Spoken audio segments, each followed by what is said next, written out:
Good morning students, I hope all of you are fine. देखो last time हम 1.3 exercise कर रहे थे और हमने इसके लास्ट टाइम 10 तक सम किए थे, ठीक है। अब उसके आगे हम सम स्टार्ट कर रहे हैं। देखो क्या है हमारे पास 11 सम।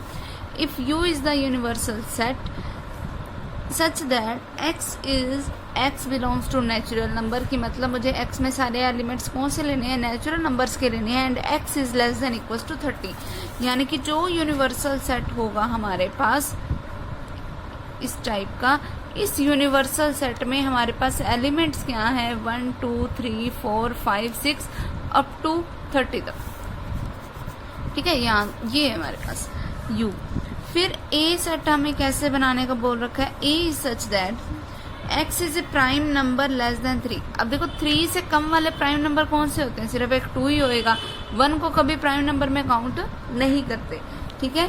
फिर बी पे आओ। अब बी क्या है वो देखो, x is a perfect square less than equal to 10, कि x क्या है हमारे पास एक परफेक्ट स्क्वायर है जो कि या तो 10 की इक्वल है या फिर 10 से छोटा है। अब देखो 10 या 10 से छोटे वाले परफेक्ट स्क्वायर्स कौन कौन से हैं, एक तो 1 है, ठीक है। 1 का स्क्वायर क्योंकि 1 ही होता है तो अपने आप में ये परफेक्ट स्क्वायर है।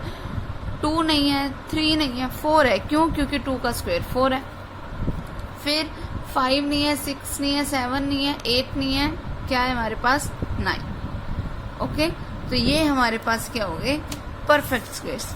फिर उसके बाद हमें बोला C is such that x is a perfect cube less than equal to 30। अब मुझे लेस देन इक्वल टू 30 वाले सारे के सारे परफेक्ट क्यूब्स चाहिए। तो 1 चाहिए, क्यों, क्योंकि 1 का क्यूब 1 नहीं होता है। फिर 2 नहीं आएगा, 3 नहीं आएगा, 4 5 6 कोई भी नहीं आने वाला, 7 भी नहीं आएगा, 8 आ जाएगा, क्यों, क्योंकि 2 का क्यूब 8 होता है, ठीक है। फिर उसके बाद 9 10 11 अप टू सारे चेक करके देख लो, कोई नहीं आने वाला एक्सेप्ट 27, क्योंकि 27 किसका क्यूब है 3 का, ठीक है। तो नेक्स्ट विल बी 27।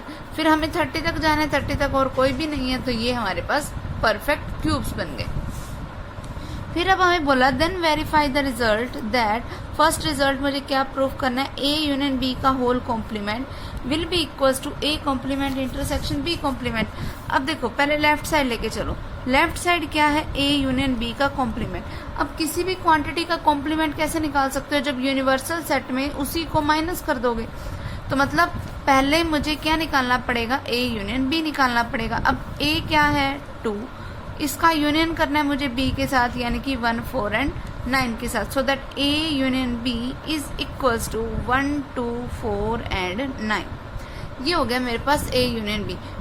अब मुझे निकालना क्या है, ए यूनियन बी का होल कॉम्प्लीमेंट, जिसका मतलब क्या हुआ 1 2 3 4 अप टू जितने भी हैं 30 तक, उसमें से माइनस किसको करना है मुझे 1 2 4 एंड 9 को। जब तुम इसमें से 1 2 4 एंड 9 को माइनस करोगे क्या बचेगा 3 5 6 7 8 9 छोड़ दो 10 11 12 and so on up to 30 तक। ये आ गया मेरे पास ए यूनियन बी का होल कॉम्प्लीमेंट। अब राइट साइड पे आओ, राइट साइड पे मुझे क्या चाहिए A complement intersection B complement. तो मतलब पहला काम मेरे पास क्या होगा कि मुझे ए कॉम्प्लीमेंट निकालना पड़ेगा। अब ए कॉम्प्लीमेंट क्या होता है कि जब मैं यूनिवर्सल में से ए को माइनस करूंगी, यूनिवर्सल क्या है मेरे पास 1 2 3 4 अप टू द 30, उसमें से माइनस किसको करना है मुझे 2 को, तो बचेगा क्या 1 3 4 अप टू 30 तक। फिर मैं बी कॉम्प्लीमेंट निकाल लूँ। बी कॉम्प्लीमेंट कैसे निकाल लूंगी, जब मैं यूनिवर्सल में से बी को माइनस करूंगी। अब यूनिवर्सल सेट क्या है मेरे पास 1 2 3 4 अप टू 30, उसमें से माइनस करना है मुझे किसको बी को, यानी कि 1 4 एंड 9 को।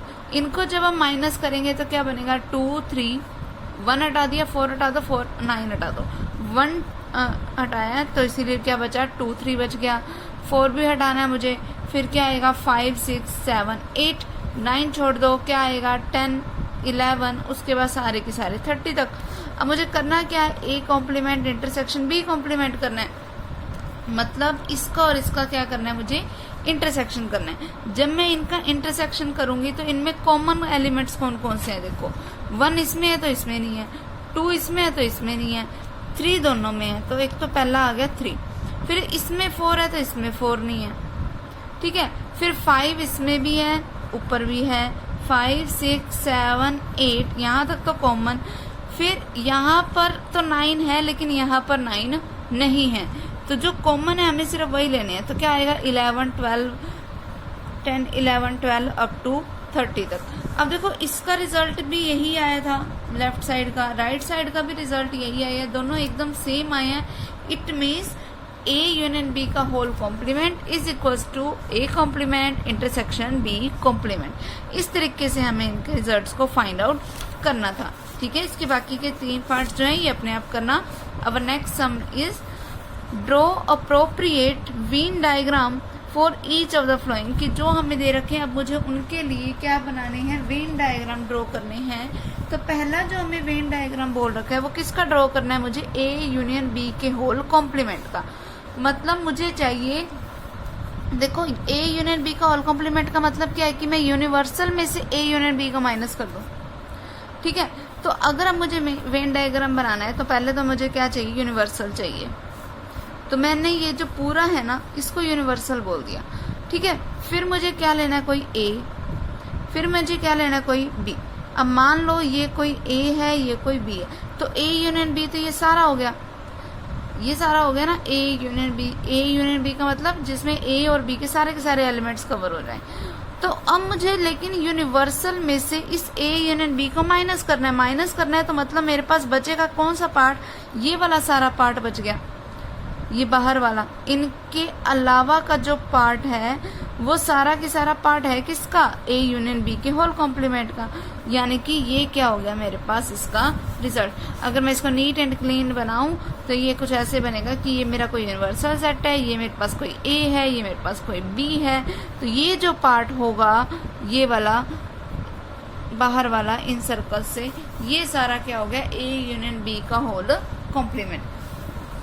And the now second thing is A intersection A complement intersection B complement। मैंने तुम्हें एक रिजल्ट बताया था that A complement intersection B complement का मतलब क्या है, A यूनियन B का होल कॉम्प्लीमेंट ही होता है। और इसका तुमने अभी डायग्राम बनाया ही था तो इसका भी रिजल्ट यही आएगा, ओके। उसके बाद नेक्स्ट क्या है वो देखो, next one is A intersection B का होल कॉम्प्लीमेंट। मतलब कि मुझे U में से माइनस करना है किसको, ओनली A इंटरसेक्शन B को। तो पहले तो हम एक U बना लें, ये U बना लिया मैंने, ये बना लिया मैंने A, ये बना लिया मैंने B। अब मुझे पूरे यूनिवर्सल में से सिर्फ इस इंटरसेक्शन यानी कि कॉमन वाले पार्ट, अब देखो A और B में कॉमन पार्ट सिर्फ ये वाला है तो सिर्फ इसको माइनस करना है। तो मतलब बाकी का जितना भी पार्ट है वो सारा हमारे पास क्या काम करेगा, एज ए रिजल्ट काम करेगा। सिर्फ ये हमारा जो पार्ट है वो रिजल्ट में काउंट नहीं होगा, ओके। उसके बाद नेक्स्ट वन इज कि मुझे फाइंड आउट करना है क्या, डायग्राम बनाना है किसका, A complement union B complement का। अब A complement union B complement का मतलब क्या होता है, A इंटरसेक्शन B का होल कॉम्प्लीमेंट। ये दोनों इक्वल ही होते हैं according to De Morgan's law. तो अभी A इंटरसेक्शन B के होल कॉम्प्लीमेंट का बनाया तो है, इसका मतलब A complement union B complement का भी यही होएगा। आगे समझ। अवर नेक्स्ट सम इज, देखो क्या है हमारे पास next sum, using Venn diagrams proof that, कि वेन डायग्राम की हेल्प से मुझे ये प्रूफ करना है if A is contained in B, यानी कि A is proper subset of B, that is A intersection B जो होगा वो किसी A के इक्वल होएगा। तो देखो मुझे किसी ना एक वेन डायग्राम की हेल्प से ये चीज प्रूफ करनी है। अब वेन डायग्राम की हेल्प से मैं ये चीज कैसे प्रूफ कर रही हूँ वो देखो, कि पहले ही तो मैंने एक यूनिवर्सल सेट बना लिया, ये सारा यूनिवर्सल सेट ले लिया। अब मैंने बोला that A is proper subset of B, means A के सारे एलिमेंट्स हैं किसमें, B में। तो मतलब B बड़े वाला है तभी A के सारे एलिमेंट्स B में आ गए। तो अगर ये मेरे पास कोई B है तो A इसके बीच में कहीं होएगा। क्यों, क्योंकि A के सारे एलिमेंट्स B में है, बल्कि B में कोई एक्स्ट्रा एलिमेंट भी है क्योंकि प्रॉपर दे रखा है। ये हो गया। फिर हमें प्रूफ क्या करना है वो देखो, हमें ये प्रूव करना है दैट ए इंटरसेक्शन बी किसके इक्वल है, ए के। अब देखो ऑब्वियसली कि ए के जो सारे के सारे एलिमेंट्स हैं वो बी में पड़े हैं, तो यही पार्ट एक ऐसा पार्ट है, ये वाला पार्ट जो ए में भी है और इस बी में भी है। मुझे वैल्यू किसकी बतानी है, ए इंटरसेक्शन बी की, यानी कि कॉमन वाले पार्ट की। तो अब देखो ए और बी में कॉमन पार्ट क्या है, ये सारा ही कॉमन पार्ट, ये वाला सारा पार्ट है कॉमन। अब कॉमन पार्ट क्योंकि ये वाला सारा है, इट मीन्स कि ए इंटरसेक्शन बी पूरा की पूरा इसी ए के इक्वल हो गया। आगे समझ?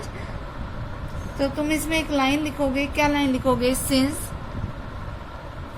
ए is proper subset of B therefore every element of A, every element of A is an element of B।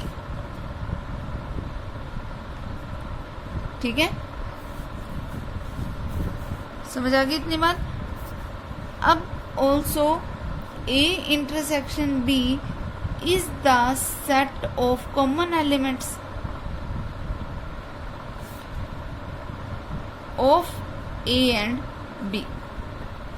ठीक है, अब ए इंटरसेक्शन बी क्या है, कॉमन एलिमेंट है किसका, ए और बी का, मीन्स ओनली ए। ठीक है, मीन्स क्या बन गया, सिर्फ ए ही बन गया हमारे पास। ठीक है, तो इसीलिए हमारे पास बना क्या, दैट ए इंटरसेक्शन बी किसके इक्वल है, ए के। आगे समझ?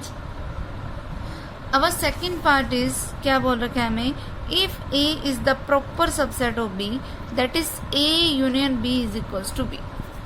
ठीक है, अब ए के अगर सारे के सारे एलिमेंट्स बी में पड़े हैं तो मुझे ये प्रूफ करके बताना है कि ए यूनियन बी किसके इक्वल होएगा, बी के। अब देखो ए यूनियन बी में सारे के सारे जितने भी चाहे कॉमन कोई एलिमेंट हो ना हो, सारे के सारे एलिमेंट लेने होते हैं, तो मतलब मैं ये सारे ले लूंगी, तो यानी कि वो बन क्या जाएगा, बी के खुद के ही इक्वल बन जाएगा। तो सिर्फ यही लाइन लिखना, बिल्कुल ऐसे ही सेम लाइन लिखोगे पहले तो, since A is the proper subset of B therefore every element of A is an element of B.